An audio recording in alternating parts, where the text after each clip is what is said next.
So how did you came to take the nonsense poems of? Well, I've always liked Lewis Carroll. He's got a very strange mixture of seriousness and the ridiculous ideas. He's not funny. He's never funny, but he's always mysteriously, strangely funny. You know, it's not a laugh, it's a smile. And I tripped up over this book when I was looking for a biography of Al Capone. And I didn't find the book on Al Capone because I found this instead. And so I ended up reading it and becoming very intoxicated by it. And I wanted to write something for it because it has a kind of weirdness. It's a little bit like a John Lennon-ish kind of I Am the Walrus kind of nonsense, you know, where you don't really understand the words. And if you ask what they mean, the answer is they're whatever you want them to mean. So wouldn't you find it, or don't you find it difficult for, let's say, non-English speaking people to understand the meaning of Carol? I mean, even with Alice in Wonderland, it's hard for, let's say, German-speaking people. Yeah. It's harder to understand the meaning than for English people. It is, but it's not. I think it's not so hard to understand the story. It's hard to understand how brilliant he wrote it, how brilliantly he wrote it, because there are things in the text which only, if you really understand English well, you can only get those little double meanings and the little strangeness. He used to make his own words up. A word like frumious. The Bandersnatch had frumious jaws, which would snap to bite you.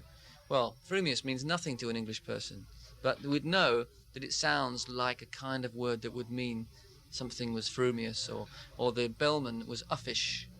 The bellman was uffish and wrinkled his brow because he was angry or he was a bit huffy. You know, well, we can understand that, and I'm sure people who understand English would understand it. I agree, but what can be understood from it, if you know English reasonably well, is that they went off, they looked for the Snark. The baker said, if the Snark is a boojum, you vanish away. The basic points on it, and also the lyrics of the songs are not Carol, they're my lyrics. So I'm hoping that they will make the story more accessible to people who are not fluent in English. Well, that's another point. I would say that Hunting of the Snark is a multimedia performance of music and song and story. Yeah. And it shouldn't, I would find it's hard to divide into just the songs. Yeah. But with nowadays radios and listening attitudes of the people, which is, I think, it's limited to 3 minutes. Yeah. I would think it's hard to get it across. Yeah. Well, don't forget what I've done. I don't know whether you agree, but I've tried to write the songs in such a way where they can be taken, and you don't have to know it's from the Hunting of the Snark. Like a song like Dancing Towards Disaster. It's not anything to do with the Snark if you take it without thinking it's from the Snark. But if you think it's from the Snark, then every line means something to do with this hunt that they go on. Similarly, Children of the Sky, which is the single that's out now, because there are 2 singles out. There's Children of the Sky, which I sing, and that's the single that RCA, SAR, have got out. And Julian Lennon has got the other single out on Virgin. So the 2 of us have a single out. But on Children of the Sky, for instance, it's a song about an adventure. There's no mention of the Snark or the boojum. So I'm hoping that the 3 or 4 minute singles will bring it to the sort of daily radio area, so that people can then get to know the songs. What makes you the same habit? Terrible English. No, you're doing great. No, would it be the same to you? I mean, just the songs or as a whole? You mean that's not enough for me, right? You mean? Yeah, is it enough for you? No, but I'm hoping that if people like one song, like a single, they might buy the album. And if they buy the album, they'll play the whole thing.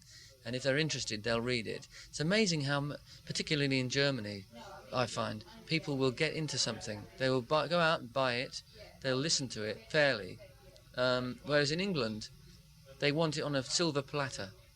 They want it brought to their door in a Rolls Royce, you know, and said, "This is great." Whereas in Germany, I think they will go and find it a little bit more. They're much more open-minded. That's why I love having my records released here, because I know that they're listened to fairly, and it won't be quick. It won't be soon. I think it will be that they'll maybe, if we're very lucky, we'll have a hit single with one of the songs, and then gradually people will start to talk about it maybe and buy it in small numbers first.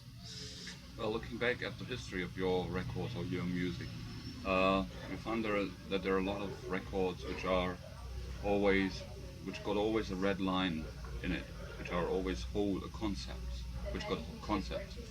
So, what is your musical approach? I mean, you don't seem to be limited to 3 minutes. Even it's not only rock. I mean, it's symphonic. It's classical music. It's a bit like working on a big canvas. If you're a painter, if you give yourself a concept or a theatrical idea, you can paint a big broad picture on a canvas, but it gives you more elbow room. You can draw a little hill up here, a little house up here, some people in the front, and you can do that on an album, whereas on a single you haven't quite got the space. That's why it's more difficult sometimes to just write a 4-minute single and to keep it artistically as you would want it. But that's what makes it fascinating to do, because you have to apply different techniques for each different thing. As far as the mixing of these styles is concerned, it's only because I like classical music. I like Brahms, I like Mozart, I like Elgar, you know, lots of different composers. I also like all sorts of heavy rock music. I like songs, and if I like them, why shouldn't I present my own tastes to other people? Because I'm sure they like them too.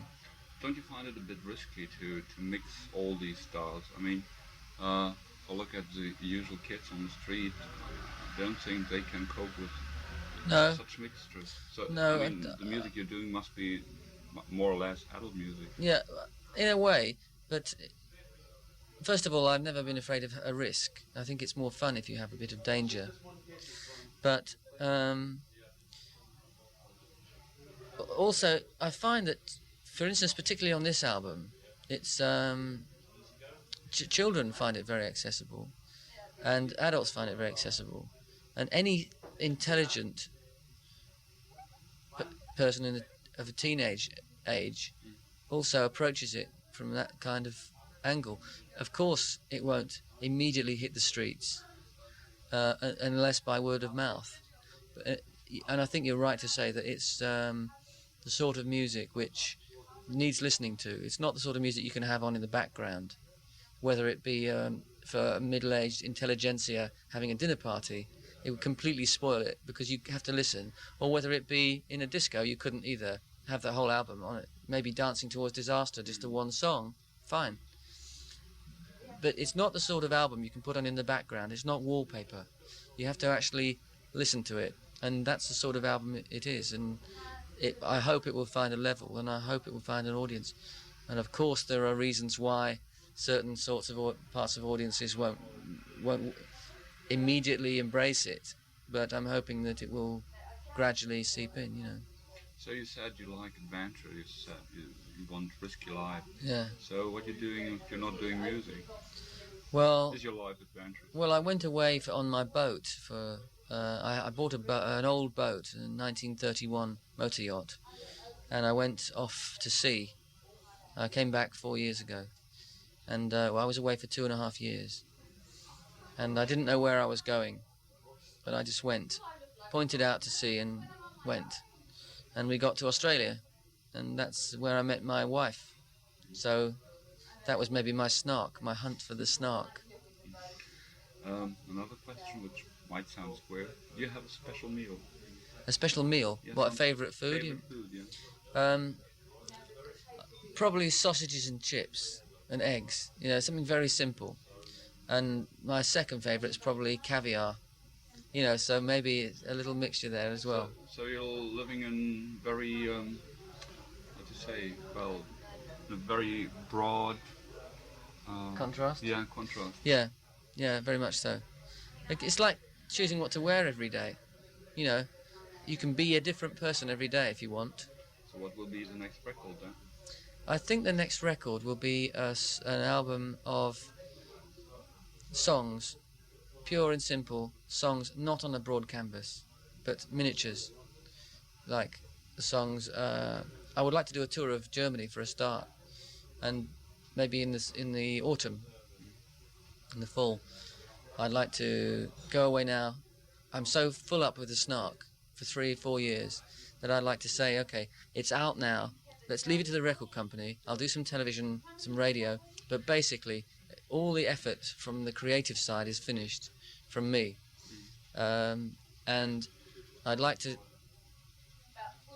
go away and write an album of songs not connected through a dramatic scheme, so that it's just like an album that anybody else would do, of one song after another, and present it as a concert and come over and do a tour. Does it have a plan to put the Snark on stage? Yes, we do have plans to do that, and that would be next year. So I think if I can take this next 6 months to go off into the other project, I will be able to come back freshly to the Snark.